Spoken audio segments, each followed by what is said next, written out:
वारी वाघ्याने होते. नाथ महाराजांच्या गाथ्यामध्ये वाघ्याने लिहिलेलं, अहम वाघा स्वहम वाघा प्रेमनगरा वारी, सावध होऊनी भजनी लागा, देव करा कैवारी. मल्हारीचे वारी माझ्या मल्हारीचे वारी, इच्छा मुरळीस पाहू नका, पडाल नरकद्वारे. बोध बुधनी ज्ञान दिवटे, उजळा महाद्वारी. मल्हारीची वारी माझ्या मल्हारीची वारी. आत्मनिवेदन भरीत रोडगा, निवतील हारो हारे. एका जनार्दनी धन्य खंडराव, त्यावर कोणचा वारी. मल्हारीची वारी माझ्या मल्हारीची वारी. विठ्ठल विठ्ठल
समचरण सरोजं साननिलामुदाभं,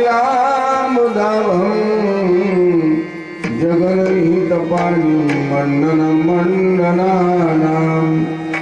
तरुण तुलसीमाला कन्नरं कन्यनेत्रं, सदय धवलहासं विठ्ठलं चिन्तयामि.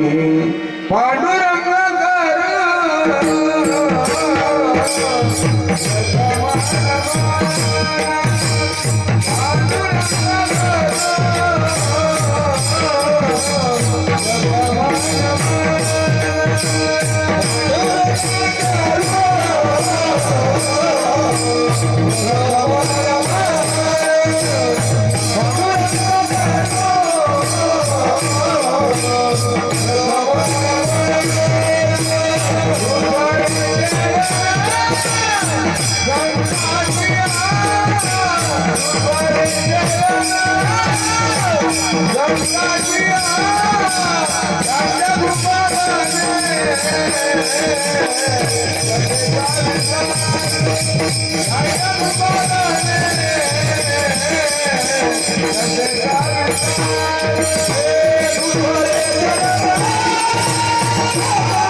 ओम नमो ज्ञानेश्वर. ओम नमो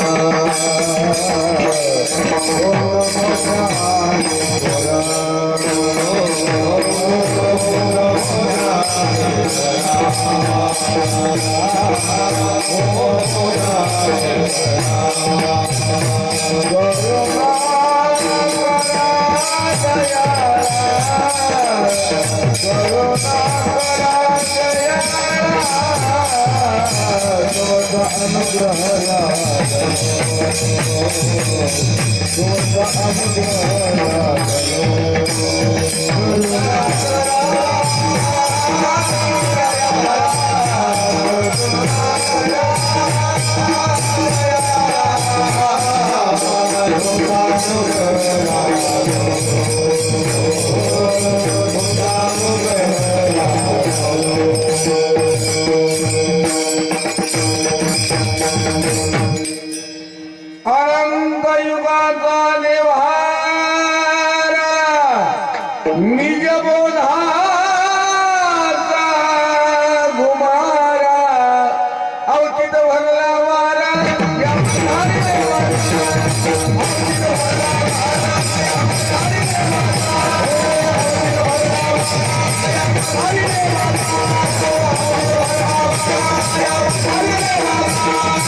ओम नमो शिवा आदी कावडी घेतली खांदी मिळाली संत मानवी त्यांचे चरणारी वंदिरी शिवनाम शीतळमुखी शिल्पा कापडियारी अहम वाघा सोहम वाघा प्रेमनगरा वारी सावध होनी भजनी लागा देव करा कैवारी प्रस्तुत प्राप्त प्रसंगी सेवेसाठी निवडलेला अभंग शांती ब्रह्मनिष्ठ दक्षिण काशी श्री क्षेत्र पैठण निवासी श्री संत एकनाथ महाराज यांचा 4 चरणाचा हा अभंग आहे। यातून नाथ बाबा अखिल महाराष्ट्राचं त्या ठिकाणी असणारं दैवत खंडेराया ज्यांना शास्त्रामध्ये मार्तंड भैरव म्हटलेलं आहे त्यांचं वारी रूपाने वर्णन करतात। आपल्या या पुण्य सलीला नगरीमध्ये असणार हे स्थान खंडेरायांचं आणि समस्त ग्रामस्थ मंडळीच्या लक्षामध्ये आल्यानंतर त्यांची खंडेरायाची ही मल्हार कमिटी आहे यांनी लक्षामध्ये घेऊन अतोनात आटोकाट प्रयत्न केले आणि त्या प्रयत्नाला त्यांना यश मिळालं। सगळी तरुण मंडळी याच्यामध्ये आणि त्या तरुण मंडळीने तन मन आणि धन, तन म्हणजे शरीर, शरीराने इथं सगळं हे निबिड अरण्य म्हणजे एक प्रकारे वनच होतं, इथं काही सुद्धा नव्हतं, परंतु त्यांनी कष्ट केले।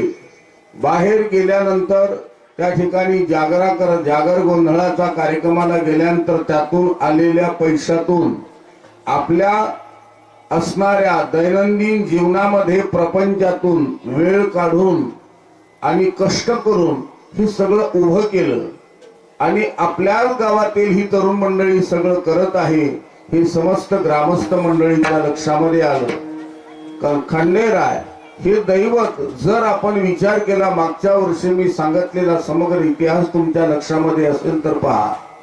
हो, मणी आणि मल्ल नावाच्या दैत्यांचा आणि संहार करण्याकरता भगवान शंकर परमात्माने धारण केलेला अवतार म्हणजे खंडेराय। हे 2 दैत्य होते, देवादिकांनाही ते अत्यंत आणि प्रबळ ठरले होते।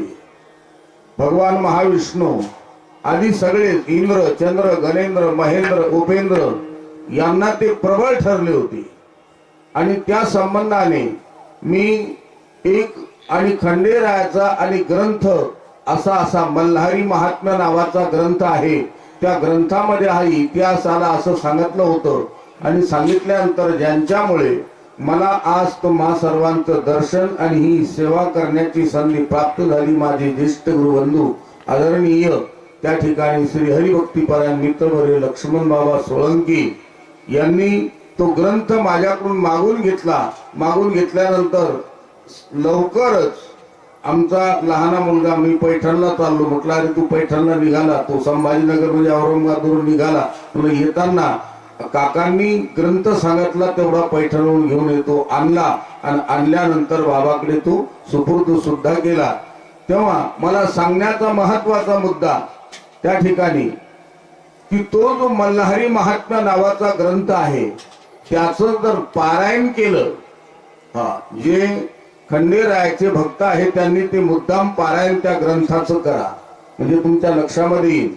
किंवा जे आपले वारकरी संप्रदायाची मंडळी आहे त्यांनी सुद्धा त्या ग्रंथाचं पारायण करा, म्हणजे खंडेराय हे दैवत आपल्याला कळेल। हो, खंडेराय हे दैवत कळेल। तुम्ही जर जेजुरीला वर गेलात तर वर खंडेरायाची मूर्ती आहे, परंतु खाली भगवान शंकराची त्या ठिकाणी असणारी पिंड आहे।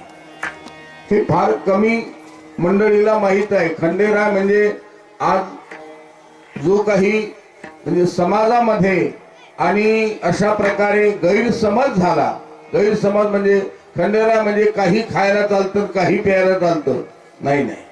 खंडेराय वर जर तुम्ही गेलात तर हा जो नैवेद्य आहे हा नैवेद्य वर नाही, मांसाहाराचा नैवेद्य वर नाही, तो मणी आणि मल्ल नावाच्या दैत्याचा नैवेद्य आहे. मणी आणि मल्ल नावाच्या दैत्याचा तो नैवेद्य आहे. आणि ज्या वेळेला मणी नावाचा दैत्य हा मारला गेला आणि मल्ल नावाचा दैत्य हा जिवंत राहिला, जिवंत राहिल्यानंतर त्यावेळेला भगवान शंकरांनी त्यांना त्या ठिकाणी सांगितलं, काय मागायचं ते मागा. त्यांनी सांगितलं, आम्हाला काही नको, आम्हाला मृत्यूच हवा आहे तुमच्या हाताने, भगवान शंकराला. परंतु भगवान शंकराने मार्तंड भैरवाचं रूप धारण केलं होतं या मणिमल्ल नावाच्या दैत्यांचा संहार करण्याकरता. आणि मग त्यावेळेला मल्लाने सांगितलं, आता मी मरणार आहे, परंतु काय मागायचं तुम्ही सांगितलं मागा भगवान शंकराला, फक्त एकच करा, तुमच्या दर्शनाला येत असताना आमचं खाद्य आम्हाला द्या. राक्षसांचं खाद्य मांसाहार, ते खाद्य आम्हाला द्या. म्हणून आजही वर हा नैवेद्य नाही, वर नैवेद्य आहे तो पुरणपोळीचा. आणि माझ्या घरामध्ये तुळजाभवानी खंडेराय हे कुलदैवत आहे. आम्ही नैवेद्य करतो वर्षाकाठी, म्हणजे नेहमी जो स्वयंपाक होतो तो भाग वेगळा, परंतु वर्षाकाठी जो कुळाचार आहे त्या कुळाचारामध्ये पुरणपोळीचा नैवेद्य हा खंडेराय आणि तुळजाभवानीला दाखवला जातो. पण आपला गैरसमज आहे. म्हणून मुळात ग्रंथ बघा, आपण काय केलं पाहिजे, ग्रंथ बघायला पाहिजे. आणि तो ग्रंथ बघितला म्हणजे आपल्या लक्षामध्ये येतं की याचं तत्वचिंतन खरं काय आहे. दैवत जे आहे, कुठलंही दैवत आपल्याला हत्या करायला कसं सांगेल, नको ते खायला कसं सांगेल, मांसाहार करण्याचा अधिकार आपल्याला शास्त्राने दिलेला नाही. आणि मग आमचे त्या ठिकाणी आणि खंडेराया हे कसं आम्हाला सांगतील तुम्ही मांसाहार करा. मग हा नैवेद्य हा मणिमल्ल नावाच्या दैत्याचा आहे. तुम्ही जर गेलात तिथे याला जेजुरीला, आता तुम्ही जा, गेल्यानंतर तुमच्या लक्षामध्ये येईल, तुम्ही तिथल्या स्थानिक माणसांना विचारा, तिथले पुजारी ब्राह्मण आहे का, तिथले मूळ पुजारी गुरव आहे, गुरव जेजुरीचे, हा जेजुरीचे गुरु आहे. माझं दैवत खंडेराय हे आहे. म्हणून मी त्याचा समग्र असं अभ्यास केला. आणि त्या निमित्ताने जेजुरीला गेल्यानंतर, आळंदीला असताना माऊलीच्या सोहळ्यासोबत जेजुरीला गेलो तो भाग वेगळा, परंतु इकडे घरी आल्यानंतर कळालं आपलं दैवत कुलदैवत काय आहे ते. नंतर आम्ही याला जेजुरीला गेलो तो भाग परत वेगळा. म्हणजे अगोदर गेलो ते दर्शनाला जायचं, खंडेरायाच्या दर्शनाला जायचं, परंतु नंतर गेलो ते समजून गेलो, नंतर गेलो ते ग्रंथ वाचन करून गेलो, नंतर गेलो ते चिंतन करून गेलो. नाथ बाबांनी जर त्या ठिकाणी असं वावग काही असतं तर या अभंगातून हे वर्णन केलं नसतं, हे वर्णन केलं नसतं. आमच्या या तरुण मंडळीने हा फार मोठा आणि अशा प्रकारे आमच्या आणि गावाचा हा एक आशीर्वादाचा एक वाटा आणि एक त्या ठिकाणी असणारा खंडेरायाचं कृपाछत्र आपल्या गावामध्ये निर्माण केलं. मी मागच्या वर्षी सांगितलं होतं की या वर्षी एवढे कीर्तन आले, पुढच्या वर्षी वाढले पाहिजे. खरंच वाढले, 7 कीर्तन झाले. पहा, म्हणजे याला खंडेरायाची पूर्णपणे अनुमती आहे, याला खंडेरायाची पूर्णपणे अनुमती आहे. आणि अनुमती म्हणजे त्यांचा आशीर्वाद आहे. एक दिवस असा येईल, एक दिवस असा येईल आणि तो मी डोळ्याने बघावं की इथं हे जे मंडप आहे, हा मंडप नसताना मोठं एक शेड तयार होईल आणि त्या शेड मध्ये कीर्तनाचे कार्यक्रम होतील, असं मी खंडेरायांच्या चरणी विनम्र आणि प्रार्थना करतो आहे. मोठा आनंद वाटला मला. मागच्या वर्षीपेक्षा या वर्षी सगळ्यात असणारा आणि हळूहळू बदल होत आहे. सगळी तरुण आणि मंडळी झटत आहे. हो, हे केवळ काय व हे कोण आहे, हे खंडेरायाचे भक्त आहेत म्हणून त्यांना बाजूला असं धरू नका. वारकरी संप्रदायाचा जर समन्वय खंडेरायाशी नसता तर त्या ठिकाणी माऊलीचा सोहळा पंढरीला जाताना जेजुरीला विसावला नसता. हा महत्वाचा मूळ मुद्दा लक्षात ठेवा. दुसरा मुद्दा, नाथ महाराजांनी अभंगामध्ये चिंतन त्या ठिकाणी या पद्धतीने लिहिलं नसतं. परंतु आम्ही मूळ मुद्द्याकडे जात नाही. काही माणसांना मी सांगतो माळ घाला. माळ घातलेले खंडेरायाचे बरेचसे भक्त आहेत, बरेचसे भक्त आहेत, जागर करणारे आहेत. आणि तो जागर व्हायला पाहिजे. ही वारी आहे, वारी. ही खंडेरायाची ही वारी आहे. जागर म्हणजे वारी आहे. खंडेरायाचं दर्शन म्हणजे वारी आहे.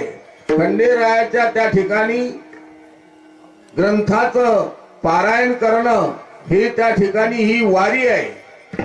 वारी म्हणजे काय हो? नाथ बाबा याच्यामध्ये वारी स्वरूपाने सांगतात. परंतु वारी म्हणजे काय? वारी कशाला म्हणतात? येणे आणि जाणे, येणे आणि जाणे याला म्हणतात वारी. वारकरी म्हणजे पंढरपूरला जाणारा आळंदीवरून आणि पंढरपूरहून आळंदीला जाणारा हा महिन्याची वारी करणारा त्याला वारकरी म्हणतात. तसं इथं आता इथं वारी करणारा कोण आहे? हा खंडेरायाचा भक्त आहे. हा खंडेरायाचा भक्त आहे. दृष्टांत सांगून मी तुमचा वेळ घेणार नाही. मग सगळा 1.5 तास मिळतो आपल्याला आणि त्या 1.5 तासामध्ये आपल्याला अभंग चिंतन करायचं आहे. मग अभंग चिंतन सांगत असताना त्या ठिकाणी जे दैवत आहे, मूळ अभंगाचा गाभा काय? त्या ठिकाणी मार्तंड भैरव अर्थात खंडेराया.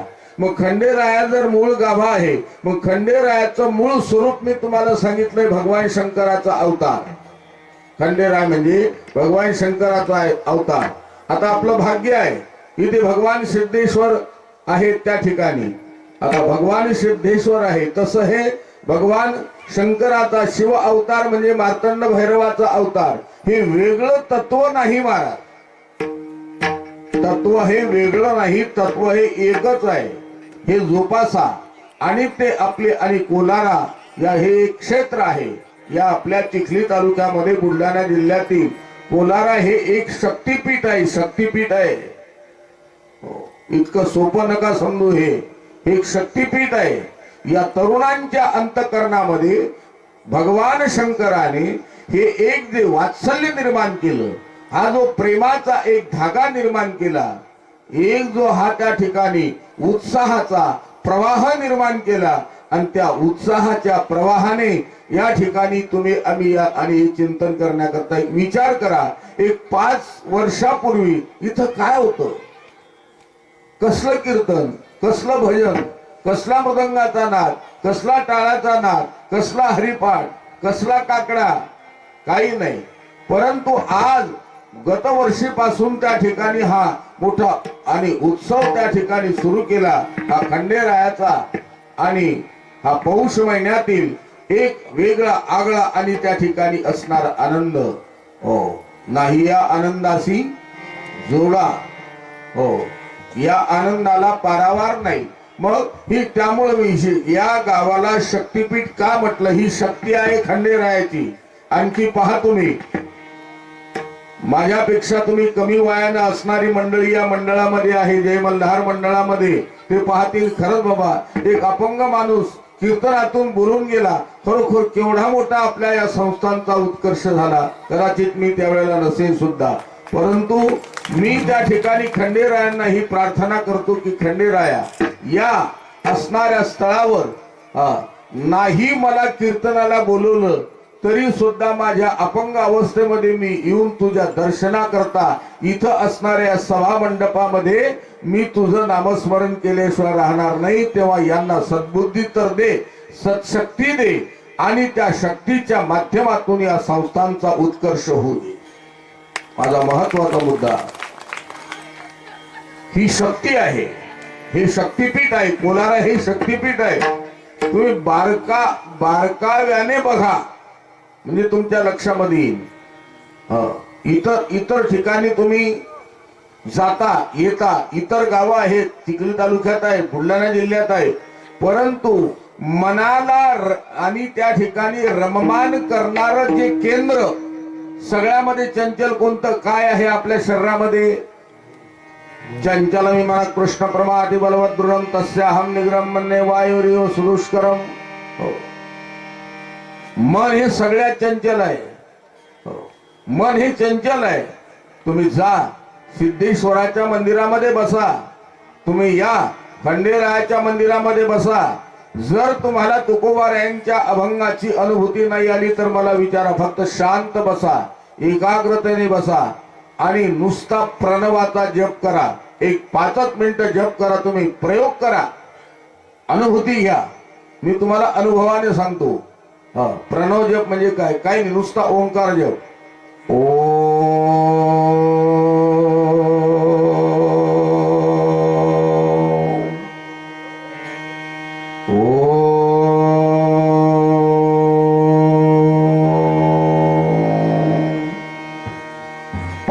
बसा. तुम्हाला काय अनुभव येतो तो दोन्ही मंदिरातला मला सांगा. म्हणून मी या स्थानाला म्हणजे तुमच्या गावाला शक्तीपीठ म्हटलेलं आहे.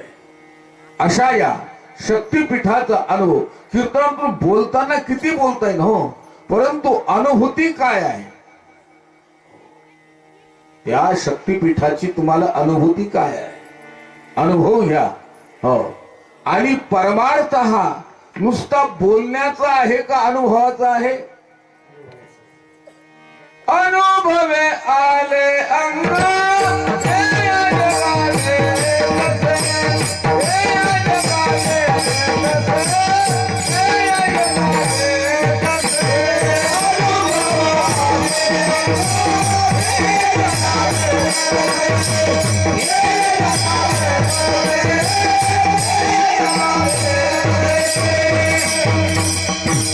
अनुभवे आले अंगा. जगद्गुरु तुकोबारायांनी, सर्व साधू संत महात्म्यांनी, ज्ञानोबाराय, तुकोबाराय, सोपान काका, मुक्ताबाई, कबीर लतीफा, मोमीन सावता महाराज, सेना महाराज आदी जे संत महात्मे होऊन गेले, त्यांनी अनुभूती, परमार्थामध्ये अनुभूती महत्वाची आहे. अनुभूती महत्वाची आहे. परमार्थ करत असताना अनुभव जर नसेल, अनुभवा वाचून काय सांगशील कहाणी, अनुभव जर नसेल तर हो अनुभव नाही का, अनुभव नसेल तर काही सुद्धा बोलता येत नाही. त्या ठिकाणी काहीच बोलता येत नाही. एक अगदी आपल्या प्रपंचातलं उदाहरण, परंतु एकदम म्हणजे अधिकार नसताना मी त्या दृष्टांताला हात घालतो, परंतु म्हणजे अगदी खालच्या दर्जाचं न बोलता उच्च याच्यातून बोलण्याचा प्रयत्न करतो. एक लहान मुलगी 7-8 वर्षाची आणि तिच्या आईला दिवस गेले, त्यामुळं पोट मोठं झालं. पोट मोठं झाल्यानंतर त्या ठिकाणी त्या आईने त्या मुलीने आईला विचारलं, आई तुझं पोट अगोदर लहान होतं, आता मोठं का झालं? त्यावेळेला ती आई हसली आणि शांत बसली. तिनं सांगितलं, बाळा तुला हे नाही कळणार. नंतर मुलगी मोठी झाली, तिचं लग्न झालं. लग्न झाल्यानंतर ती पती घरी गेली. पती घरी गेल्यानंतर त्या ठिकाणी तिला दिवस गेले, तिचं पोट मोठं झालं. त्यावेळेला ती मुलगी माहेरी आली. माहेरी आल्यानंतर आईने आता प्रश्न विचारला, म्हणे बाळा तुझं पोट मोठं का झालं? त्यावेळेला ते मुलगी हसली आणि आई हसली. आता अगोदर मुलीने प्रश्न विचारला, आईने जर सांगितलं असतं, दोन्हीही शांत बसले. अनुभव याला काय म्हणत? प्रपंचातला, संसारातला अनुभव. तसं परमार्थ करत असताना आम्ही परमार्थ करतो. हो, आम्हाला नामदेवरायांनी सांगितलं, नामा म्हणे ग्रंथ श्रेष्ठ ज्ञान देवी, एकतरी ओवी एखादी ओवी अनुभवली का? आपल्या ओव्यामध्ये सामर्थ्य आहे. आपल्या ओव्यामध्ये सामर्थ्य आहे. ज्ञानेश्वरीच्या ग्रंथातील ज्या ओव्या आहेत, एका ओवीचं त्या ठिकाणी सामर्थ्य आहे महाराज. एका ओवीचं सामर्थ्य आहे. तुम्ही जर ज्ञानेश्वरीच्या 12व्या अध्यायातील 2 नंबरची ओवी जर बघितली तर त्याच्यामध्ये त्या ठिकाणी अशा प्रकारे सामर्थ्य आहे. ज्या वेळेला वैकुंठवासी आमच्या संस्थेचे म्हणजे आमचे ज्येष्ठ श्रेष्ठ गुरुबंधू गुरुस्थानी असणारे वैकुंठवासी परमपूजनीय भीमसिंग बाबा यांना विषबाधा झाली. विषबाधा झाल्यानंतर त्यांना त्या ठिकाणी अनेक डॉक्टरांनी विलाज केले, परंतु विलाज संपले. बीडला संपल्यानंतर त्यांनी सांगितलं, मला आता वाचवणारं कोणी नाही. मग वाचवणारं कोणी नाही म्हणून त्यांनी सांगितलं, आता विलाज काय आहे? काही नाही म्हटले, मला भगवान बाबाच्या समाधीवर नेऊन टाका.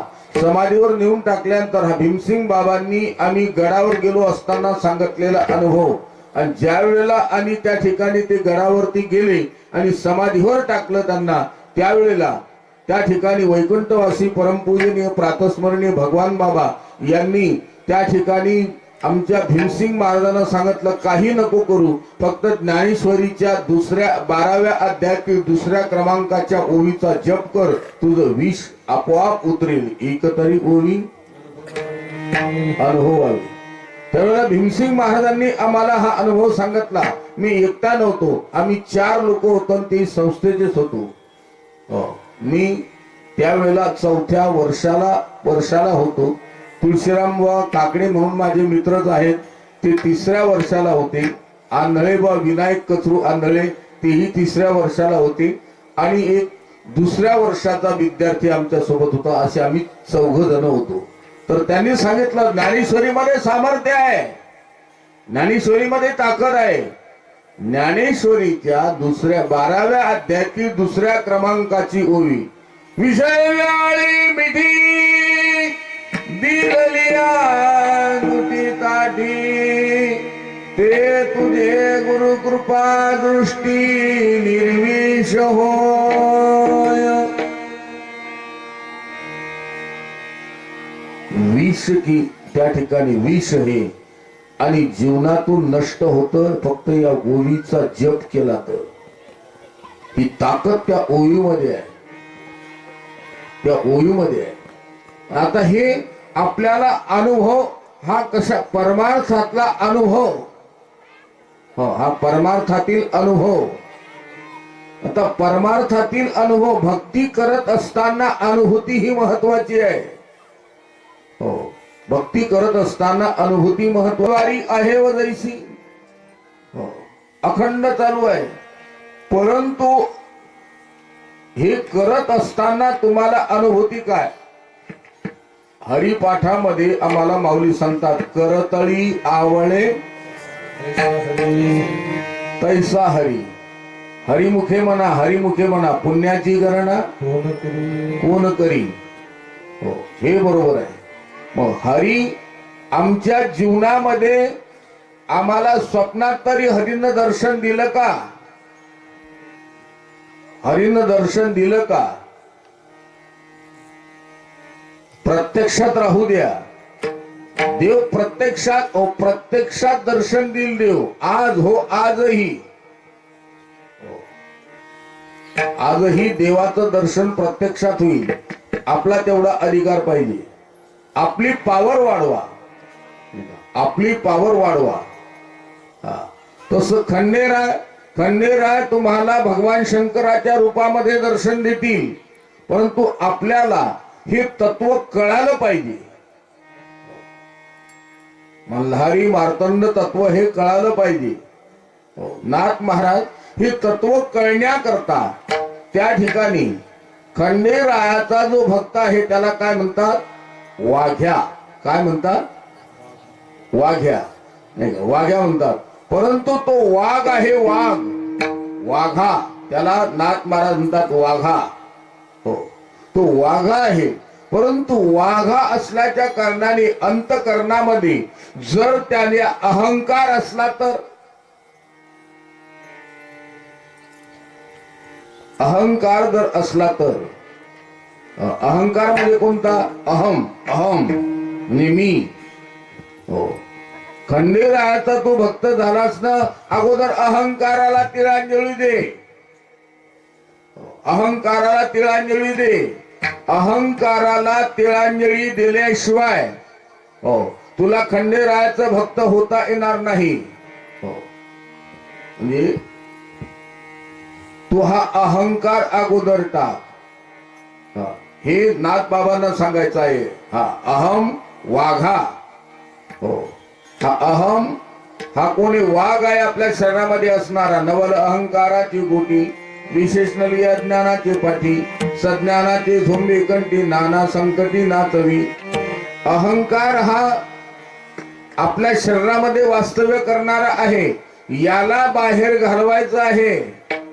खंडेरायाची भक्ती कर, मी खंडेरायाचा भक्त, मी खंडेरायाचा भक्त. जर आज या त्या ठिकाणी जय मल्हार ही जी कमिटी आहे अर्थात खंडेरायाच्या भक्त मंडळीने अहंकाराला तिळांजली न देता जर त्या ठिकाणी स्वतःचा मोठेपणा मिरवला असता तर आज आम्हाला इथं कीर्तन करण्याकरता मिळालं नसतं, तुम्हाला ऐकायला मिळालं नसतं. काय अन्नदान आहे, काय स्वयंपाक आहे, काय अन्नदाते आहेत. हो, मला मंडळीने सांगितलं, मी कोणाचं म्हणजे एकाचं नाव घेणार नाही, की इथे त्या ठिकाणी या वर्षी एवढे आणि अशा प्रकारे आम्ही बाहेर गावी जाण्याचं आम्हाला काम नाही. गावातून एवढं समस्त ग्रामस्थांचं सहकार्य आहे. पंक्तीचं दिल्याच, परंतु एकाने 25-25, 30-30 किलो, 50-50 किलो गव्हाचं सुद्धा दान केलं. महाराज, आमचा भंडारा 10 क्विंटलच्या पुढे जाणार आहे म्हटले. वा वा, द्यावे तेवढे धन्यवाद तुम्हाला कमी आहे, द्यावे तेवढे धन्यवाद कमी आहे. म्हणून यांनी अहंकार सोडला आधी, आणि तो अहंकार सोडून तुमच्या पुढे झोळी पसरली, हात पसरले, द्या, आम्हाला नका देऊ, मग खंडेरायाला द्या.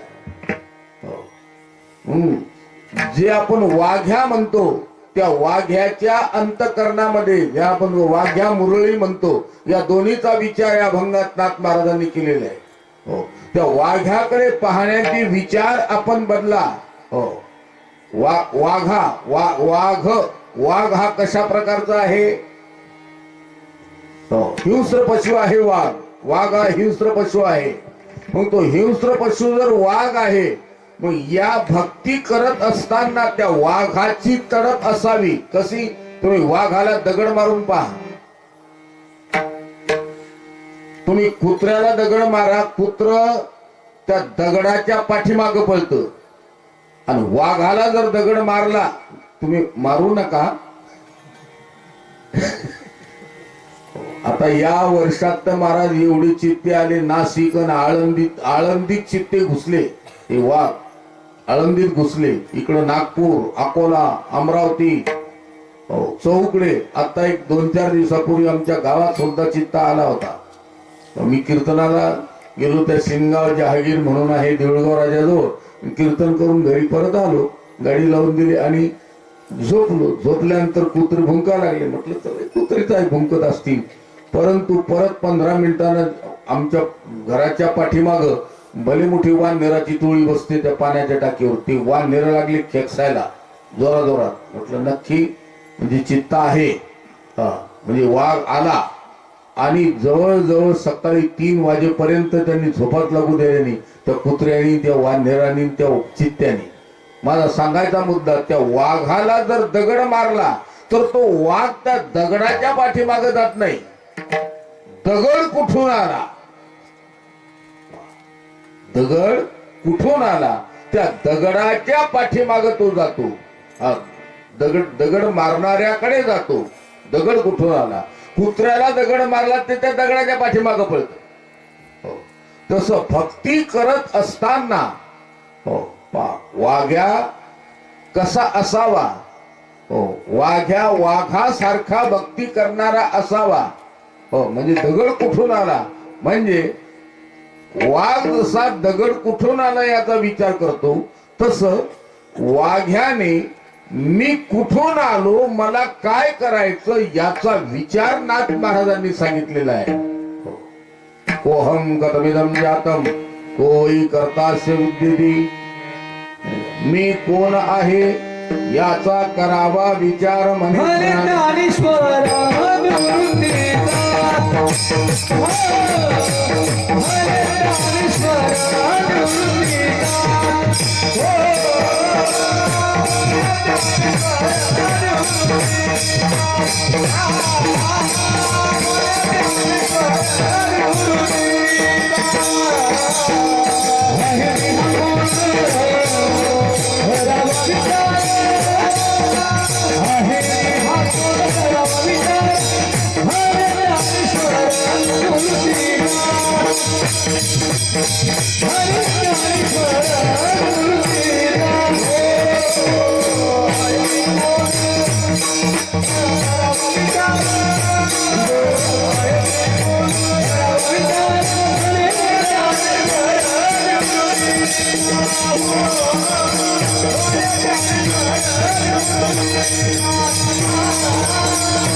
मी कोण आहे याचा करावा विचार. आपण कोण आहे याचा विचार सांगितला.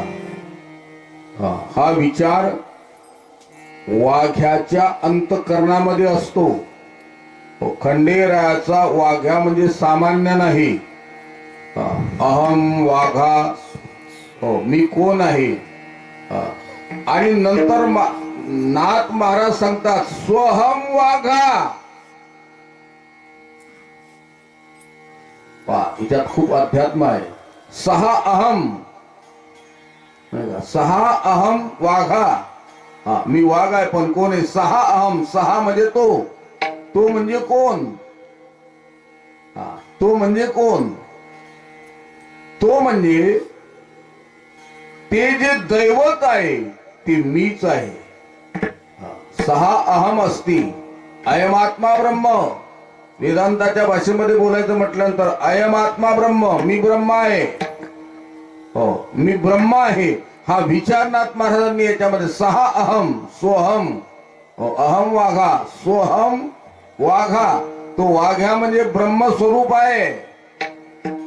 खंडेरायाचा भक्त वाघ्या ब्रह्मस्वरूप आहे. सोहम अहम वाघा सोहम वाघा. आणि हे जर तो खंडेराय स्वरूप आहे तर खंडेरायाकडे जाणाऱ्या प्रत्येक भक्ताला खंडेरायांनी प्रेम बहाल केलं. महाराष्ट्राचं कुळदैवत खंडेरायाला का म्हणतात याचं काय कारण आहे. याचं कारण महाराष्ट्रातील अखिल मानवजात समाजाला, माझ्या प्रत्येक वाक्यावर लक्ष ठेवायचं बरं का, एक जात नाही मग अखिल मानवजात समाजाला खंडेरायांनी प्रेम प्रदान केलं. प्रेम प्रदान केलं. आणि परमार्थामध्ये देवाला जे अपेक्षित आहे ते प्रेमच अपेक्षित आहे.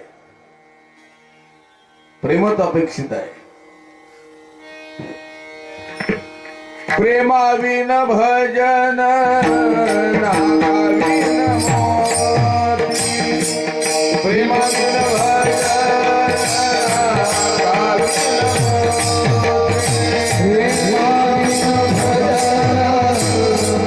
नागाविन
प्रेमाविन भजन, प्रेमाविन भजन नाकाविन मोती. भजन आहे पण त्या भजनात प्रेम नसेल तर जलजियो भजन बिना भजन सुनायक प्रेम बिना जलजियो भजन बिना.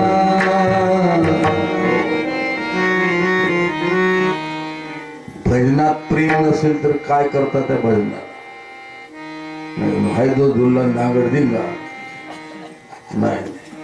भजनामध्ये भजन करत असताना त्या ठिकाणी आमचे गुरुवारी वैकुंठवासी प्रातस्मरणीय पांडुरंग बाबा वैद्य सांगायचे,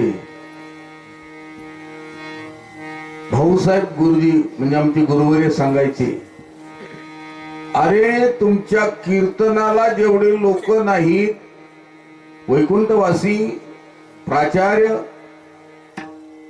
मामासाहेब दांडेकरांच्या समाधी स्थळावर त्या ठिकाणी जे वडाचे झाड होते पूर्वी, त्या पटांगणामध्ये जागा पुरत नव्हती बंकट स्वामींचं भजन ऐकण्याकरता. भजनाकरता एवढे लोक आहे. भजनाचा विना एकदा गळ्यात घेतला, भजनाचा विना बंकट स्वामींनी गळ्यात घेतला आणि भजन सुरू केलं.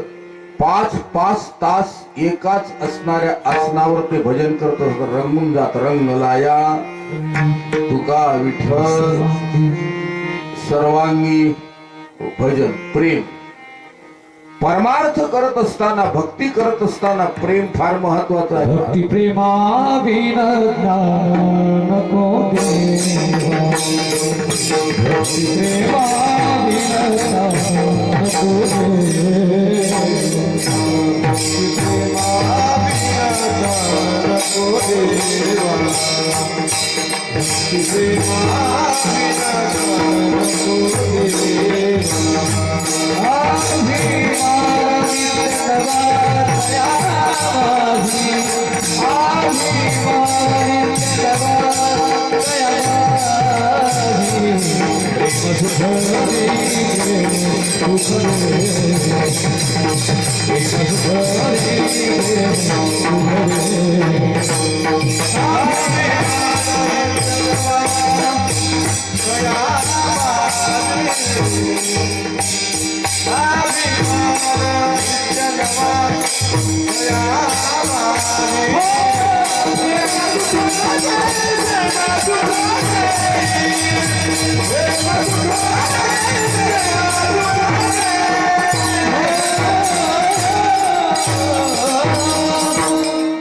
नाथ बाबा एका अभंगामध्ये त्या ठिकाणी विचारतात, भगवंताला त्या ठिकाणी सांगतात, देवा तुला ज्ञान द्यायचंय का? भक्ती प्रेमा विना ज्ञान नको देवा. ज्ञान जरी द्यायचं तर त्याच्या भक्ती प्रेम असेल तर ज्ञान नको. भक्ती प्रेमाशिवाय ज्ञान नको.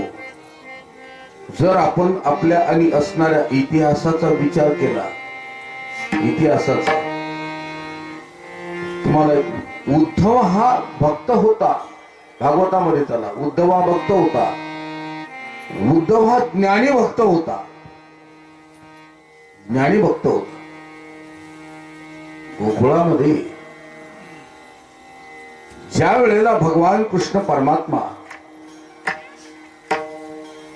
भागवतातला विषय आहे, भगवान कृष्ण परमात्मा गोकुळातून मथुरेला आले. मथुरेला कंसाचा वध केला आणि वध केल्यानंतर नंद बाबा, यशोदा माता परतीला गोकुळामध्ये जाण्याकरता निघाले. गोकुळामध्ये जाण्याकरता त्यावेळेला यशोदा माता आणि देवकी मातेचा संवाद चालू होता. इकडे नंद बाबा आणि वसुदेव एकमेकाशी बोलत होते. वसुदेवा, किती रे कष्ट भोगलेस, किती रे दुःख सहन केलं. सहाई मारित दुराचारी, 6 तुझे पुत्र मारले. 7वा जो गर्भ योगमायाने निघून घालीत रोहिणी उदरी. प्रेम पहा, खंडेरायाच्या दरबारात आहे. आपण किती प्रेम असावं, कसं प्रेम असावं याबद्दल मी हे चिंतन भागवतातलं तुमच्या समोर मांडत आहे. वसुदेवा, कितीतरी कष्ट सहन केले, 6 तुझे पुत्र मारले तुझ्या डोळ्याच्या देखत, याला दया आली नाही. याने हातामध्ये त्या ठिकाणी धरावं, गरगरा गरगरा गरगरा फिरवावं आणि ते लेकरू लहान जन्माला आलेलं 2 तासाच्या आतलं धरावं आणि दगडावरती मारावं आणि मारल्यानंतर त्या ठिकाणी रक्ताच्या चिरकांड्या त्यातून उडाव्या. महाराज, हे साक्षात जन्म देता बाप वसुदेवाने आणि देवकीने आपल्या धादांत डोळ्याने पाहिलं, डोळ्याने बघितलं. पण करणार काय? सत्तान्न झालेला, मदोन्मत्त झालेला हा कंस. वसुदेवा, तो दुःख सहन केलं, पण आता दुःख सहन करण्याचे दिवस संपले. हा जो 8वा आहे, याने सगळा त्या ठिकाणी असणारा पांग फेडला. आणि तेव्हा आता आम्ही गोकुळात जात आहे. आतापर्यंत त्याला सांभाळलं, आता तुमच्या जवळ त्याला ठेवा. इकडे वसुदेवाचा आणि नंदबाबाचा संवाद, इकडे देवकी माता आणि असणाऱ्या आणि यशोदा मातेचा संवाद. देवकी मातेने विचारलं, यशोदा, अब तक तो लल्ला तुम्हारे पास ही था, अपने लाड़ कोड़ उसका सब पूर्ण किया, आपको लल्ला ने जो दिया और आपने लल्ला को जो दिया ये तो हमें कुछ पता नहीं, लेकिन लल्ला को क्या भाता है, वो क्या खाता है, क्या पाता है, कैसा है, ये तो मुझे बताते जा. लल्ला को क्या दो मैं? त्यावेळेला यशोदा माता म्हणती, वो तो सब खाता है, सब खाता है, भिल्लिनी के बेर भी खाता है. हमारे विदुर काका के घर में जो कन्या बोलते हमारे हिंदू धर्म में, वो भी तो खाता है, वो कुछ भी खाता है, लेकिन तो देते समय तुम्हारे अंत करने में कितना प्यार है, कितना प्रेम है, वो ये भाता है.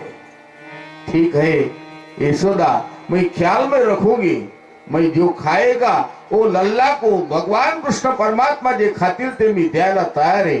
अशा प्रकारचा आणि कयास आणि देवकी मातेने बांधला.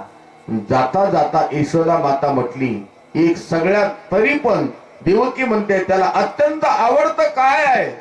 त्याला आवडती एकच वस्तू आहे आणि ते म्हणजे लोणी आहे. माखन उससे बहुत भाता है. माखन म्हणजे लोणी त्याला खूप आवडतं, अगदी जीवाच्या पाड आवडतं. यानं आणि त्या ठिकाणी आमच्या गोकुळामध्ये जो गोंधळ घातला तो लोण्या करताच घातला. महादी गवळणी दवदी बाळदी दुधानी म्हणती नन्नाची पोरे आजी चोरी केली खरे. असं म्हणजे हो, ठीक आहे. तेवढ्यात आनंद बाबांनी आवाज दिला, चला राणी सरकार, वेळ होतोय. गाडीमध्ये बसली. गाडीमध्ये बसल्यानंतर त्या रथामध्ये, आणि तो रथ आणि गोकुळाच्या रस्त्याने निघाला. दाऊ भैया म्हणजे बळीराम दादा, भगवान कृष्ण परमात्मा, काही सवंगडी नंद बाबाला वाट लावण्याकरता ज्यावेळेला आणि गोकुळाच्या आणि मथुरीच्या बाहेर आले. रथ हा त्या ठिकाणी निघाला महाराज, आणि निघाला तसा तो आणि त्या ठिकाणी गोकुळाच्या रस्त्याने निघाला. आता तुम्हाला वाटतं सर गोकुळ आणि ते अंतर फार जवळ नाही, बरंच अंतर आहे. गोकुळ आणि मथुरेचं अंतर बरंच आहे. मी मागच्या वर्षी जाऊन आलो म्हणून सांगतो. आता मागच्या वर्षी गोकुळ म्हणजे काशी झाली, गोकुळ तिकडे जाऊन आता उद्या येणाऱ्या फेब्रुवारी 22ला आम्ही आणि द्वारकेला जाणार आहे.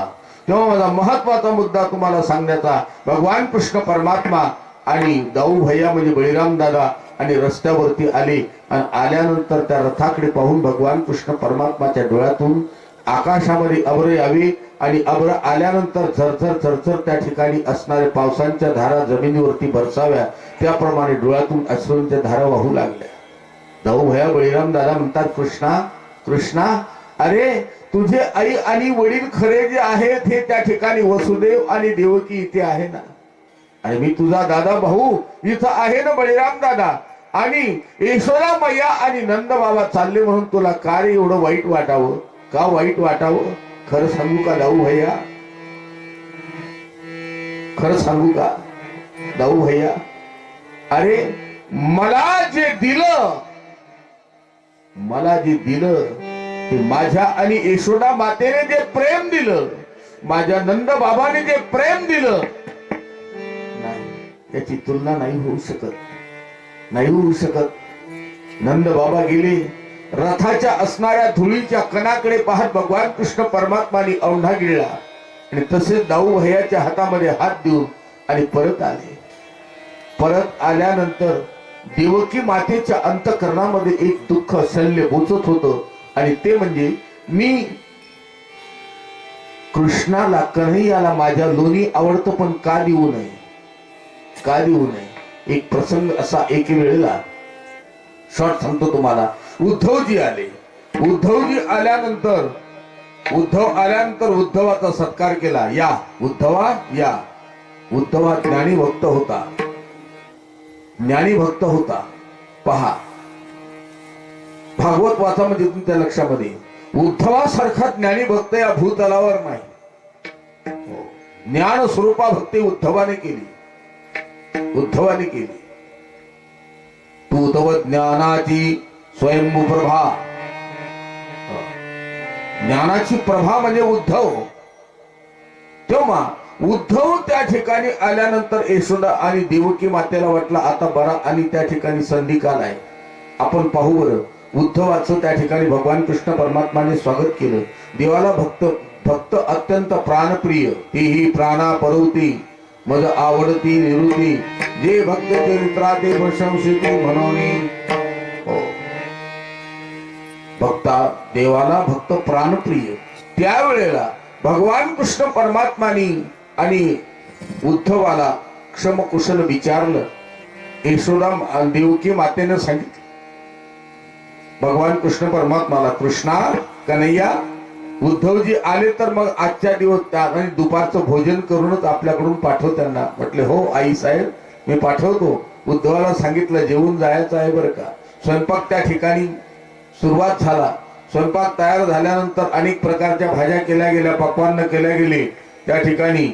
आणि केल्यानंतर ताट वाढलं. ताट वाढल्यानंतर त्या ठिकाणी ताटामध्ये प्रत्येक आयटम ठेवला गेला. चटणी, कोशिंबिरी, सुकी भाजी, ओली भाजी, सगळं ठेवलं.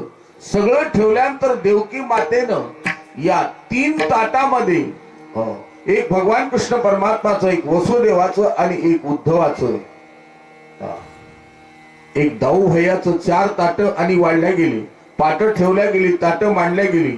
मांडल्यानंतर त्या ठिकाणी जेवणा करता बसल्यानंतर आणि हातावरती पाणी घेतलं आणि पाणी घेतल्यानंतर उद्धवाने वैश्वदेव केला. वैश्वदेव ब्रह्मार्पणं ब्रह्मविद ब्रह्माणो ब्रह्मणावतम ब्रह्मविदेन गंतव्यम ब्रह्मकर्म समाधिना यत् करोषि रश्नासि जीवोषि दास्यत् यत् तपस्यसि गंते तत्पुरुषमदर्पणम् अहं वैश्वानरो भूत्वा प्राण्यां देहमाश्रितः प्राणापान समायुक्तं पचाम्यन्नं चतुर्विधम्.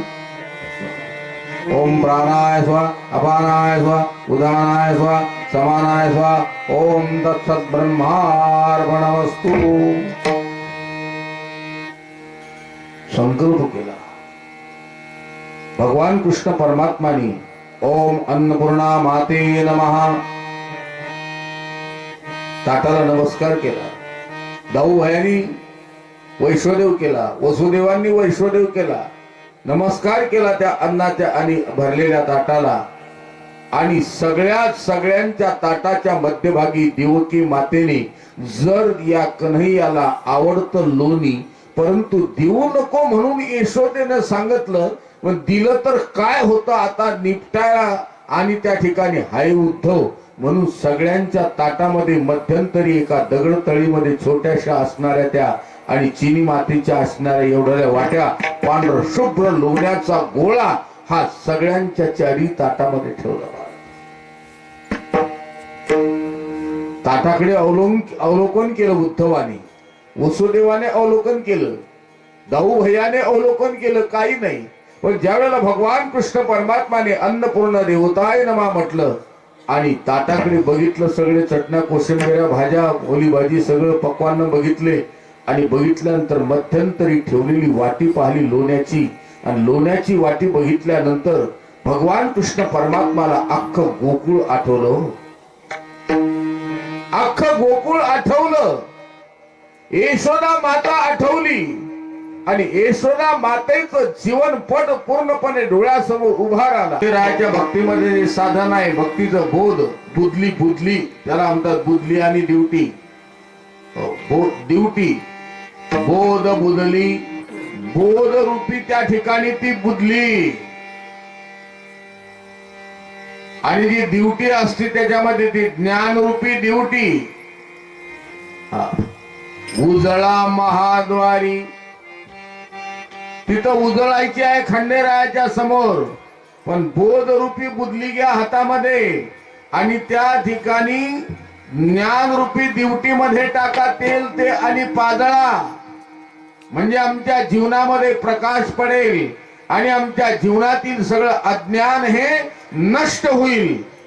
बोध बुधली ज्ञान ड्युटी, उजळा महाद्वारी. महाद्वारामध्ये जाऊन त्या ठिकाणी उजळा. आणि शेवटच्या आणि असणाऱ्या आणि चरणामध्ये सांगितलं आत्मनिवेदन भरीत रुडगा. खंडेरायाला सगळ्यामध्ये आवडता नैवेद्य भरीत आणि बाजरीची भाकरी. तुम्ही जर गेले ना याला जिजुरीला, तर आता त्या ठिकाणी ज्यावेळेला सट झाली म्हणतात, सट मागच्या महिन्यामध्ये त्या ठिकाणी तळी उचलल्या गेली ना, त्या तळी उचलली त्यावेळेला कितीतरी क्विंटलच्या भाकरी लागतात तिथं जेजुरीला आणि वांग्याचा भरीत प्रसाद असता. हो, आम्ही आमच्या घरी ज्या वेळेला तळी उचलतो त्यावेळेला ते 5 लोक बोलवतो. बोलल्यानंतर त्या ठिकाणी खंडेरायाची मूर्ती आहे घरामध्ये, ती ठेवली जाते. भंडार व्हायला जातो, त्या ठिकाणी भंडार वाहिल्यानंतर ते नैवेद्य, ती आरती केल्यानंतर मग ते येळकोट जय मल्हार म्हटलं जातं.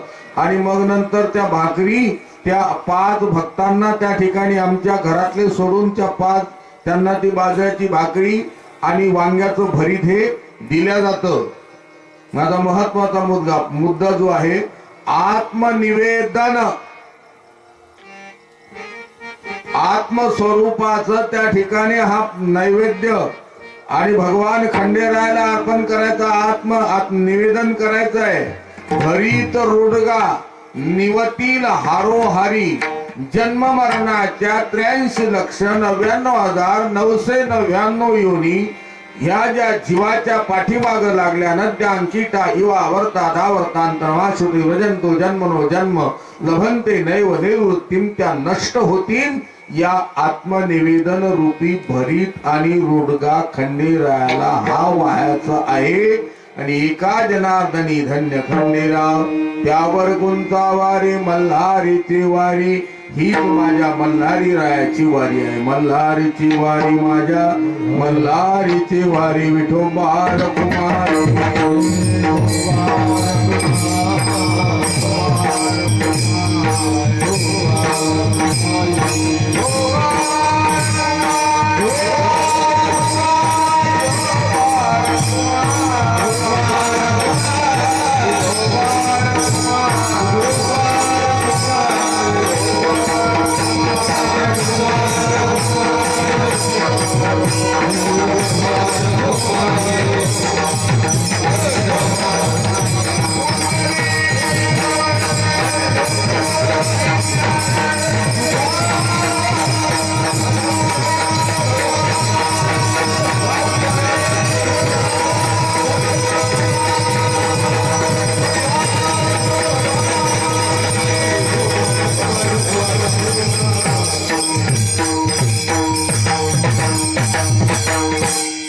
अशा पद्धतीची खंडेरायाची भक्ती आमच्याकडून घडावी, तेव्हा त्यांची कृपा आपल्यावरती होईल आणि मग आम्हाला आमचं जीवन पूर्ण झाल्याचं आम्हाला अशा प्रकारे समाधान मिळेल. म्हणून तुम्ही ही जी सेवा करत आहात खंडेरायाची, फार मोठा तुमचा पुण्याचा वाटा आहे. पुन्हा मला आमच्या तरुण मंडळीने सांगितलं, महाराज आमच्या गावातील माता भगिनी सकाळी 20-25 जवळजवळ हे सगळा परिसर साफ करण्याकरता येतात आणि अशा प्रकारे आणि शारीरिक ते मेहनत करतात, सेवा करतात एक प्रकारच्या. त्यांना अधिक 20, 22, 25 काय ज्या असतील त्याच्या डबल झाल्या तर काय फरक पडणार आहे? प्रत्येक तुम्ही ज्या येता, तुम्ही येणाऱ्या आमच्या माता भगिनींनी त्या ठिकाणी त्यांना अशा प्रकारे पुन्हा एक एकच बाई प्रवृत्त करायची. बाई, खंडेरायाची महाराजांनी सांगितलं बरं, रात्री कीर्तनातून भक्ती करा म्हणून. फार मोठं फळ आहे. प्रेम आपल्या जीवनामध्ये परमार्थाचं निर्माण झालं पाहिजे. चाल बरं बाई, तू माझ्यासोबत उद्या राहिलेल्या 2-3 दिवसामध्ये पुन्हा तुम्ही जास्तीत जास्त संख्येने या, जास्तीत जास्त सेवा खंडेरायाची करा. हा परिसर सगळा स्वच्छ झाला पाहिजे आणि अशा पद्धतीने आपल्याला आनंद मिळाला पाहिजे असे मी असणारी खंडेरायाच्या साक्षीने तुम्हाला नम्रतेची कळकळीची विनंती करतो. त्या माता भगिनी उभ्या आहेत. आपलं दररोजचं जागरण आहे आणि दररोजच अशा प्रकारे शेतीतले कामं सुद्धा तुमच्या पाठीमागं आहेत. या दृष्टिकोनातून फक्त माझ्या पाठीमागं मल्हारी म्हणजे अर्थात खंडेरायाचं स्मरण करा आणि आपली सेवा माऊलीचं भजन करून आपण संपवूया. ओम मार्तंड भैरवाय नमः. ओम मार्तंड भैरवाय नमः. ओम मार्तंड भैरवाय नमः.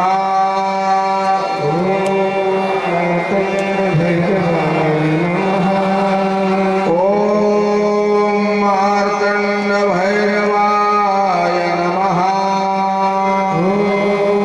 मार्तंड भैरवाय नमः.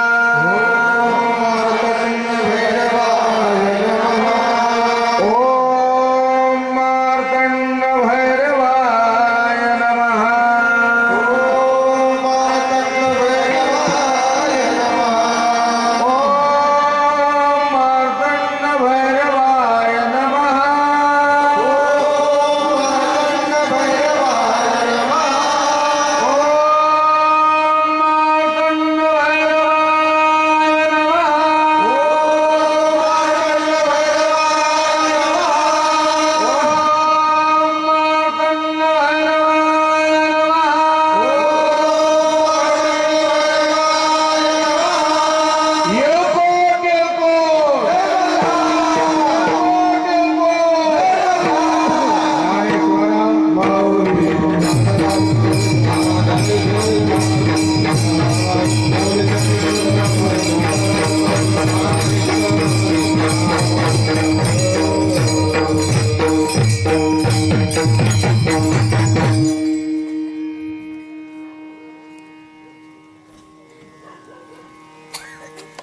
विठ्ठल जय जय विठ्ठल.